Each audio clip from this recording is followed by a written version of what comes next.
Hi, I am Patty White with Perfume Posse, and with me today is Alyssa Harad. Did I say it right? Yes, ma'am. Great. One of the few and the proud. Yay! And Alyssa has her very first book coming out on Thursday, the 5th, and it is called Coming to My Senses. And I've read the book. I loved it. It was great from start to finish, and I loved the journey that you went on. It was, even though we came from it in different ways, it was like, it felt a lot like my own. But were there moments in there where, coming from where you did, where you had rejected a lot of those more girlish things, and as you slowly dipped your toe in and then kind of went further into it, was there like this person sort of judging you on your shoulder saying, really, really, Perfume, really? Of course there was. That's why it took me so long. I mean, I was astonished when I went back to look at the blog posts I had read and to find when I first started commenting and joining in the conversation. It took me forever. There were these posts that I thought I had been just chatting away on because I remember the post and I remember the conversations I had in my mind. Mm-hmm. But apparently I wasn't ready to talk to anybody in the real world. How long was that? From the first time you ran into your first perfume blog, was that Robbins? That was Robbins, okay. And it was in August of 2006. Uh-huh. And I think it wasn't until late September or October that I actually started sniffing things. So I had just been reading up until then. It took me forever. Because I didn't read daily right away. It kind of took me a while to get addicted. Yeah. So what would happen is I would be doing this really boring freelance work, and I would sort of think, maybe I'll go look at that blog again. You know, just one more time. And then so gradually it became this routine, and then I was reading more than one blog. I was reading Perfume, Smelling Things, and I was reading Victoria over at Bois de Jasmine. And it was a post of Marina's that finally got me to stand up and go to the mall, which I still hate going to the mall. I do too. So, yeah. Well, sorry, go ahead. No, that's the end of what I was going to say. Yeah, okay. And I won't spoil this for all the Perfume Posse readers out there, is that the part where you start nosing around the posse and reading and then leaving and then coming back. Anyway, I won't go into the detail because I laughed the whole way through it. It's like the funniest thing in the world. It's a love-hate relationship you had. And were you the first comment? Were you the first blog you actually put a comment on, or was that somewhere else? I wasn't sure.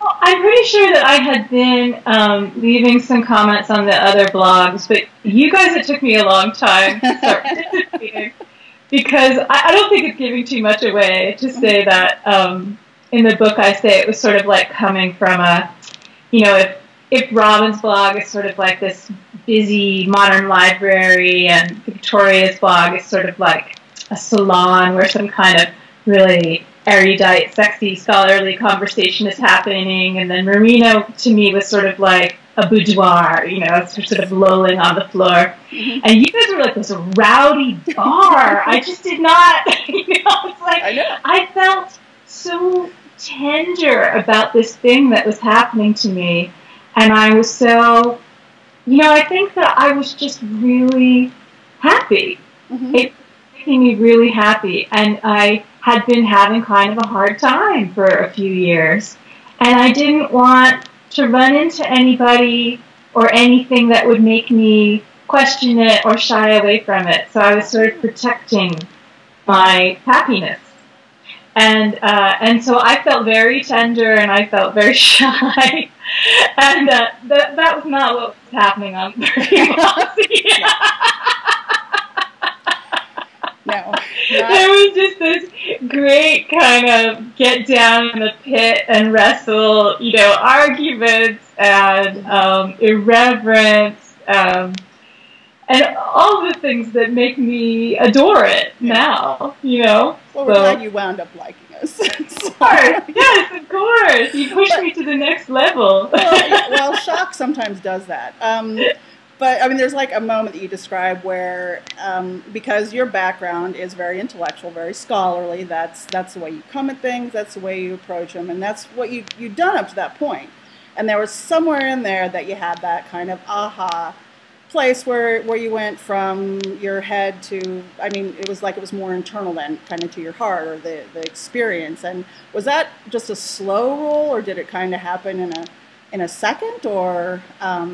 No, I think it was just a slow unfolding, and there were many small things that were happening at one time. You know, so one of the things I talk to about people when I talk to them about the power of what happened to me is that there really is just so much power in choosing something that you love without any apology. Knowing what you want and loving it and not apologizing to yourself or anybody else for what you love. And not worrying about being cool or wrong or tasteless or all the kinds of little shaming things that we do for ourselves. And I think that on the Posse that's like a prereq. It's a required being shameless. Yes. In order to participate. And so I think, you know, on the other blogs I could sort of lurk and pretend and listen in, and there just was no messing around with you guys. So by the time I wanted to really participate, I had to really claim for myself what I was doing. And that's a really powerful thing. It doesn't really matter what you're doing, perfume or you know, meeting a new person every day or getting a pet. It doesn't, you know, just that act of claiming what you want to do, I think is a really powerful thing, no matter what it's about. Yeah, it definitely is. So, anyway, your first, because you'd been to New York City before, right? And other than the very first trip in the book. Yes, I had been to New York, but I had a kind of love-hate relationship with it, where because I'm from Boise, Idaho. Yeah. And I had run into a lot of very arrogant New Yorkers because I seem to always know them. I seem to always know all these New Yorkers, and especially New Yorkers who had moved away from New York, which should have told me something about my relationship to New York.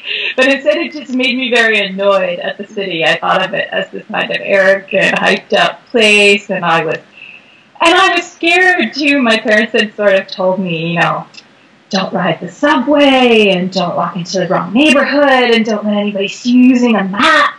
And so it was really Perfume that was the thing that opened the door to the city for me. I figured out how to use a subway. I went to parts of the city that had scared me. And, it's really one of the best gifts that Perfume has given me, because I've been having this love affair with New York ever since. Yeah, because the perfumista will learn things to get to their perfume prey that you would otherwise never, ever, ever do. Seriously, I wouldn't have either. I mean, when I went to Paris the first time, it's like, okay, Paris Metro, check. Got to do that because I got to get around. You'll do it, and you'll learn it, and you'll love it. It'll be great. So, and it's fun. It's necessary. You aren't going to get there and smell those things without it. So, yeah, but I loved your description because I did the jar boutique at Bergdorf when I was there. Everybody does. I think if you're a perfumista, it's like, you know, Vatican West or Vatican in Exile or something like that you go. And and the way you described it was just like, I remember it so well. It was absolutely perfect, from the slight irony that you sense until you realize that the guys who are the you can't even call them sales associates. They present things, and it's the whole thing is just kind of magical. But in that, you described that there was one of the jars that you did actually put on the skin. I think we broke complete tradition, and we like had all of them on the skin. So they were horrified. I think there were 4 of us or 5 of us, so we got all of them on. And you didn't say what it is. And there's a couple other places in the book where you talk about a scent that you loved and you fell in love with, or Parker loved, but you don't always say what it is. So is there a secret about what they were? Are you going to keep that to yourself? Are you going to at some point give it? Because I think I know which jar you loved. I think I have some insider knowledge there on that one based on your description and something else. Yeah. Are you going to do? And I won't give it away. But do we get the reveal at some point? Say yes. I absolutely am going to do as much revealing as I can. Okay. I think my editors and many other people have given me a really hard time about not naming all the perfumes. I mostly was worried that the perfumes I talked about might be discontinued or reformulated. And I didn't want to describe something and send somebody looking for it and have them be disappointed. Oh. I wanted to be able to tell them, what it was and the state of its being, so that they would know how to find it, or they would know what it used to smell like and what it smells like now. Mm-hmm. And also, and this is a kind of a more subtle thing that's hard to explain, but I think this crowd will understand. Yeah. The way that the perfume smelled to me when I first smelled it, mm-hmm. versus how I think of it now, mm-hmm. is sometimes a little bit different. And okay. And so I wanted in the book, I wanted you to smell what I was smelling when I was that new perfumista, and I had that new nose, and everything was very exciting and unbelievably beautiful. But there was this little part of me that wanted the freedom to say, well, I really did think of it that way then, mm-hmm. and now I think of it this way. So I wanted to have the ability to sort of reintroduce it.